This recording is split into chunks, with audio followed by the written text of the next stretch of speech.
I'm gonna talk about what I didn't have. And Okay. that was that full family, right? Both Yeah. parents in the household. And when quite often young women are raised like that, they're always missing something. They Yeah. don't have that security, that self-confidence that they have. Like fathers tell their daughters, you can do anything, you're my Yeah. princess. And so I grew up with a lot of those insecurities.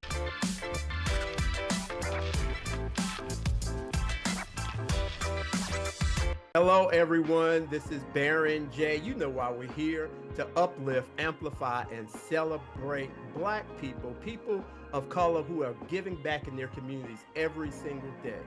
And I'm so excited about having this young lady on the show with us, Dr. Toni Damon. You might recognize the last name, but we'll talk about that a little bit later. We're excited to have her. She is a former administrator, 29 years of education, but now she's a guest principal. I've never even heard that term before, and we're going to get into that. Toni, welcome to the Giving While Black show. Thank you for having me. Good evening. Absolutely. So, Toni, we were talking offline, and my interest has definitely been piqued by some of the things that you were sharing. Tell us a little bit about your background, where you come from, a little bit about yourself. Okay, so I always start off with this. I'm first generation college student. Okay. My mother was a single parent. She wanted more for us than we wanted for ourselves, my brother and I. So, in order to get us to college, she thought she would go work at a college, right? To get us tuition reimbursement. But because we had no one to help us understand the process, really even the value of it, other than my mother's desire, I wasted that entire time from 18 to 24 when they could have paid for college, right? Yeah, right. Uh, and then when I decided I really wanted to go to college and make a career of education, I had to pay for it myself and still yet didn't understand financial aid, all that stuff. So it took me 13 years. I paid cash to go to college, and I became a teacher, a cosmetology teacher. Okay. I feel like I went back to school with my students, and I was in an urban district where they didn't respect the professionalism behind cosmetology. And they were telling me, oh, you don't need to teach them to get a license, just teach them to do hair in their kitchen. Mm, And that was really offensive to me, not because I was a cosmetologist, but because this is what we're teaching Black and brown children. right. Right. Don't get a license. Don't pursue, any post-secondary education or anything like that. So I was a young teacher at the time, 26 years old, and people telling me what I should be doing in my class. So that, prompted me to go back and get my master's and my doctorate. And I knew in that moment that I was going to stand firm in helping other students who look like me Yeah. get to and through college. And so that's really, how it started for me. And I've spent my entire career advocating for underrepresented, less fortunate students. You know that it's amazing. You said 13 years. It took me 10, Tony, to get my bachelor's degree, and that was one of the most challenging things that I have ever done. And I was on an academic scholarship, and so Wow. there's some other things involved outside of just the academics when you go to college, right? Yes. So you were able to um, complete your degree, get a master's degree and a doctorate degree. So what are some of the challenges that you had um, younger in life? Do you associate anything that you went through kind of younger to the Yeah. the difficulty of Mhm. progressing like that? Absolutely. I mean, first off, being raised by a single parent, let me just tell you, she was a very strong woman, and Yeah. she gave me the push that I had. So it's not what I had that I'm going to talk about. What I'm going to talk about. I'm going to talk about what I didn't have, and Okay. that was that full family, right? Both Yeah. parents in the household. And when quite often young women are raised like that, they're always missing something. They Yeah. don't have that security, that self-confidence that they have. Like fathers tell their daughters, you can do anything, you're my Yeah. princess. And so I grew up with a lot of those insecurities. And so it was a challenge just getting through school. My mother Yeah. was a working woman. She said, if nothing else, you're going to graduate high school and you're going to get a job. Yeah. But we know that you need a little bit more, and that's not to knock the trades, but just not having that confidence. And when I went to school, I'm not going, where I got my bachelor's degree from, it was a PWI. Okay. And so then let's just talk about, being an African American woman at a PWI, Right. right? In your Right. first generation. Yeah. You don't get all of the support that maybe you need if I'd have went to a HBCU, or if I Right. had parents that knew. So a lot of that was the challenges, I'll say, earlier on. But because of my mother and her stick to itness, Yeah. her grind, if you will, to make sure that Yeah. we were going to succeed, that's what made me want to keep going back year after year to graduate. Yeah, that's powerful. And that's something that I know our listeners will be able to kind of take in and process, and like, wow, we can do this, Hmm. regardless of our background, where we come from. So you've been in the school system 29 years, you retired, and you're doing this thing called guest principal. Can you explain and share that a little bit? Because I've never Yeah. heard that term before. So I think it's another term for substitute principal. Okay. Really, I'm a guest in someone else's school building. Hmm. So if the principal either retires mid-year, if they have to go out on medical or whatever, and there's no administrator, even if it's just they're out for 3 or more days, and they don't have a leadership team that can carry education forward, Yeah. that's when the school district will call us retired guest principals in. And Okay. we'll go, I'll stay anywhere from 4 days, 4 weeks, could Yeah. be 4 months. Yeah. Yeah, and I love it, because you get to meet so many amazing people, educators who may be aspiring to be administrators, Yeah. school leaders, and you just really get to help them hone their craft, because I've been doing it for a long time now. Yeah, Dr. Tony, the school system and education to me is one of the most difficult professions. I mean, I worked for Big Brothers Big Sisters for 20 plus years, and I spent many a days in schools talking to counselors and teachers and principals and administrators, because we were developing programs in those schools. Why did you stay so long? I mean, 29 years is a long time. With all the challenges, why did you stay so long? Um, the first reason why I stay is because I felt like they needed me, right? Okay. I know in school I didn't see many teachers that Yeah. looked like me. Yeah. But going beyond that, many administrators that looked like me. Yeah. So I wanted to show the students and the families even that I encountered that if I can do it, you can do it too. That's Yeah. part of the reason why I even went back and got my doctorate. Yeah. Was in school, teaching high school, and I was doing my master's degree with other students, and I had to share with them, hey, listen, I'm no different from you. I come from an urban area as well, Yeah. had many of the same challenges you had, and it's just about, your grit. And so, you're right. Education is one of the most challenging professions, Yeah. because you think of the medical profession. Yeah. Everyone goes to the doctor, but no one tells the doctor how to do his job. That's But right. because everyone went to school, now Yeah. they think they can tell the teachers and the principals how to do their job. And that's really not the case. It may Yeah. look easy, but there's a lot of theoretical frameworks behind what we do, the decisions that we make. Yeah. Do you think people gained more respect for teachers after the pandemic, during the pandemic? Do you think they changed a little bit because these kids were now home, right? And the parents were like, whoa, I wasn't expecting this for my child to be home 8 hours a day. I don't know if it was respect or appreciation, Okay. right? They have a greater appreciation for what Okay. we do Okay. because they had to be home. But no, I don't think it was a matter of more respect, Yeah. because what happened was some parents got to sit home Hmm. and watch teachers and school administrators do this work. And from their perspective, it looked easy. right? Right. Well, to some degree, it was easy. I'm behind the camera and I'm teaching you. That's nothing like being in the classroom when you have a student who's throwing a pencil across the room, then another student cussing someone out, and you're Right. navigating all of those things. So Right. they saw a different lens of education. Yeah. They don't understand how we do the work that we do. Yeah, yeah, that's good.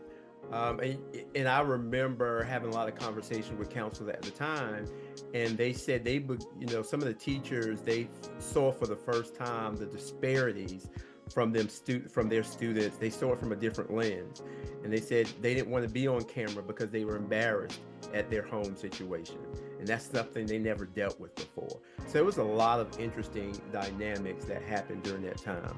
So now you are a consultant, you're a guest principal, you come in when they need you.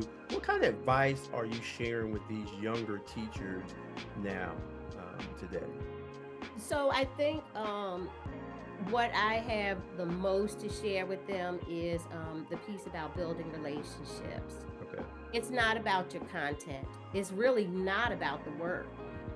For me, it wasn't always about the work or the content. It was about sharing with someone else what I love, giving them the experience of it. And so when we talk about discipline, it's about restorative practicing. It's restoring that child because they're really acting out because there's something missing Right. somewhere along the line. I mean, children weren't born and they don't just become ill behaved Yeah. because that's just who they are, right? Yeah. It's usually some other factors. And so, teaching teachers and administrators learn to listen Yeah. and not listen to respond, listen to understand what's Yeah. going on. The same holds true not only with students, but with parents, right? Yeah. I've heard people say that they are difficult parents. They're really not difficult parents.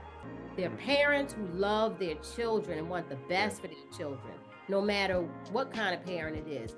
And so when you try to just listen to what their issues are Yeah. and try to resolve them and build relationships, work with the parents, Yeah. students, we can get a lot more done. And that is what I try to share with educators more than anything. I think that's so good, and your voice is powerful because when parents don't say nothing about my child, Oh, yeah. the child might be a mess at home, but the Mhm. teacher can't say anything about it, right? Mhm. And sometimes you come with an escalated kind of energy when you Yeah. come and talk to the teachers, and it's just difficult sometimes in terms of the communication. But if you just stop, like you said, and just listen, pay Mhm. attention to what other people say. I love to say, I'm a coach, and so I'll tell people sometimes the word listen, if you spell it backwards, is silent. Mm. Never thought about that, huh? Oh. Yeah, it's actually spelled silent. And so if we just be silent sometimes, and Mhm. Dr. Stephen Covey talks about that, right?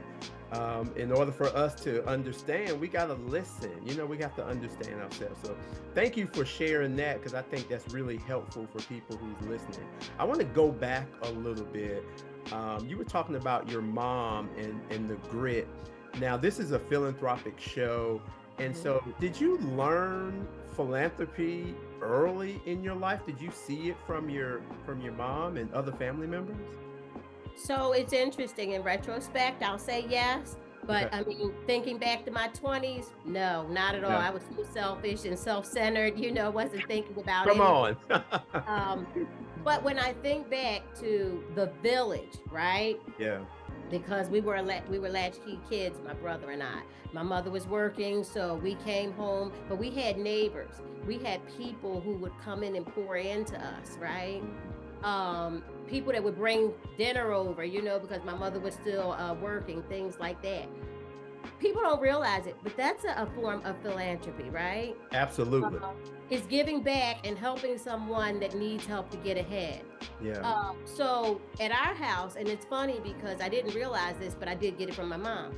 It's always room for one more at our house. And Yeah. then one of my teachers said that to me. She said, I don't care what it is. If it's a meal, if it's money, if it's whatever, you're always willing to give. And I tell people, I don't loan money. If Yeah. I don't have it to let go of, Yeah. I'm not doing it because to try and ruin relationships, and sometimes you can kill a person's spirit, and when you keep asking them for money that they owe you and you know they don't have, right? Yeah. Yeah. And so I think I have gotten that from my mother because that's what she taught me. You know, you have to be a blessing in order to Yeah. get a blessing. Yeah, that's so powerful because sometimes, we look back in retrospect, right? And we discover that was philanthropy, but Yeah, we didn't use yeah, that terminology.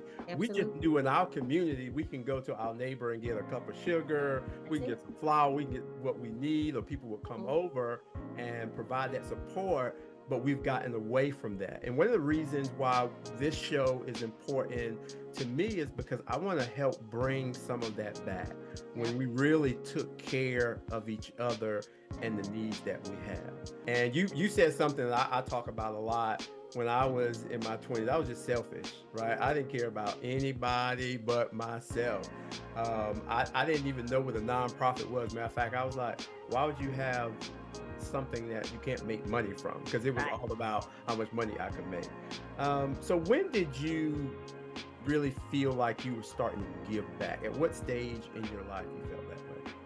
You know, it was when I became a teacher. Okay. Because I taught in the urban community. I was in my late 20s at that point, and just seeing so much of the struggle. Yeah. It was really a challenge to see, young people. You hear about, oh, they can't concentrate if they can't, if they're hungry. Yeah. I didn't understand that concept until it was in my face, right? And Right. so you start bringing snacks into school. Well, that's like philanthropy, right? Yeah. Um, when you start to see kids that need jobs or need opportunities, and you start to become the connector, the bridge that brings resources to families, that's really when it started changing for me because I saw the need. Yeah. Earlier on, I was in my own little world. I was a hairdresser, had a beauty salon. I was rocking and rolling. I Uh-huh. didn't see things that weren't in my sphere, But Right. then when I became a teacher, I got to see a whole different world. Yeah. Because we can turn a blinded eye to the Yes, needs of the absolutely. community. Who's Yeah. watching the news? Yeah. When you're doing your own thing sometimes. I hear people all the time say, "Oh, I don't even watch the news." And I say, that's an escape, because you Yeah. don't want to hear what's really going on. Yeah, yeah. I remember my son, Joshua must have been maybe 3 years old, and we were out one day and we got to the stoplight and there was a homeless man and he had a sign. And the sign, said, I'm homeless and need food. And Joshua said, Daddy, what's wrong with that man? And I Hmm. said, he's having some challenges, he's homeless and he needs some food. And then, I couldn't wait till the light turned green so I can Yeah. go, right? Because we want to sometimes to not think about it. And my Hmm. son at 3 years old, he said, Daddy, what we're gonna do about it? Yes. He said, what we're gonna do about it? I was like, I'm gonna give you the good Christian answer. Son, we're gonna pray about it. Uh-huh. Right. There you go. Right? We're gonna pray about it. And that's the thing sometimes we hide behind. We're gonna Yeah, pray about it. Prayer is awesome, it's great. it But is. sometimes there needs to be something tangible, right? Right. The That we word do. tells us faith without works is dead, That's right? right. That's right. And we want to be able to use whatever we have to make a Yes, difference in people's lives. So, absolutely. Toni, now you're at this stage of your life, do you see yourself as a philanthropist? Is that something that you see yourself as? Yeah, I really do. Because I feel like I have something to give back right now. It's interesting in what we think of in that word. No, Mhm. I don't have thousands of dollars to donate here and to give because that's what we think of. Right. But when I think about my time and the valuable value of my time, Yeah. and I send these emails to these young people to say, hey, have you checked your grades lately? Have Hmm. you did a film of your sport so that you can see about getting into the NCAA clearinghouse? When I'm giving that kind of advice and I Yeah. think about how much that truly can cost a family, Yeah. now I think, yes, I am. You Yeah. know, um, Absolutely. when I serve on the boards for different organizations that do this work, right? Right. And I go out and do that. That's not a position that's paid, it's a position you usually have to donate into, right? Right, right. And you give your time to charities like this. So I definitely do consider myself one. Even, and I'm gonna tell you, it's funny. My children, Uh-huh. I always let them have friends over. But I always mentor and counsel them and how Right, what your grades look like. Know your numbers, you know. right, Like I have to right. know my numbers, my pressure, my weight, my things like that. You Uh-huh. need to know your attendance, your GPA, what's your SAT look like, and That's just right. trying to always do that for young people. So I do think that I do that type of work, philanthropy, in several regards. Yeah, that's awesome. This is the time of the show when we do a declaration, and I love to hear my guests say, "I am a philanthropist." So, can Yeah. you say that for us? I am a philanthropist. Absolutely, Dr. Toni Damon, you are that. I want to hit on before we get to our rapid fire questions, the college access work. And I think you kind of mentioned a little bit. Can you give me a little bit more detail about how you're helping people with the college access? Okay, so here's an interesting thing. So I serve as a reviewer Okay. and an interviewer for the Gates Millennium Scholarship, Oh, right? wonderful. So I do that work. But what I also do is I help students write essays for college admissions, for scholarships. I help them find and locate them. I also make sure that children understand you have to check your grades all the time. Yeah. This is not to bash teachers, but sometimes teachers don't put grades in right away. Right. But I have to teach young people that they're not volunteering their time. They get paid to do that work. When you take a test in a reasonable amount of time, you need to ask for your grade. You know, and so helping young people do that. And then when it's time to do the application process, I've taken children on college tours. I Yeah. even help schools do career fairs, college fairs, things like that, utilizing my connections and some of my, knowledge. So, yeah, that's the kind of work I do. I love it. Yeah, that's all. It's so needed. My wife and I, Katrina, used to have this youth leadership program, and we would bring in um, college administrators to Mhm. talk about scholarships and how you can apply for them and all of that. And it was one of other, the parents would say this was an amazing workshop for the kids, but for them it provided them so much information that was so beneficial for Yeah. them through their journey as being that first time college student, first Mhm. generation college student. You don't know what you don't know, right? And the FAFSA, that is the biggest thing, right? Yeah, You that's can't right. get scholarships until you do that. This year they've changed the FAFSA. Mm, Even colleges are really struggling. right, that's So right. I'm a part of a network that we even help the college access professionals now so that they Okay. can reach more students. Okay. Well, yeah, we just completed ours not long ago for Sir Joshua, so we need to reach out to you and get some information Yeah. to help him. So, Toni, as we wrap up, we have a couple of rapid fire questions for you. They're easy. We like to say you can do it in 2 minutes, so let's see what you got. You ready? Okay. All Mhm. right. How much money do you need to be a philanthropist? You don't need any money at all. You All need a right. willing heart. What is your proudest moment as a philanthropist? When I see my students get a full ride scholarship. Amen. Come on.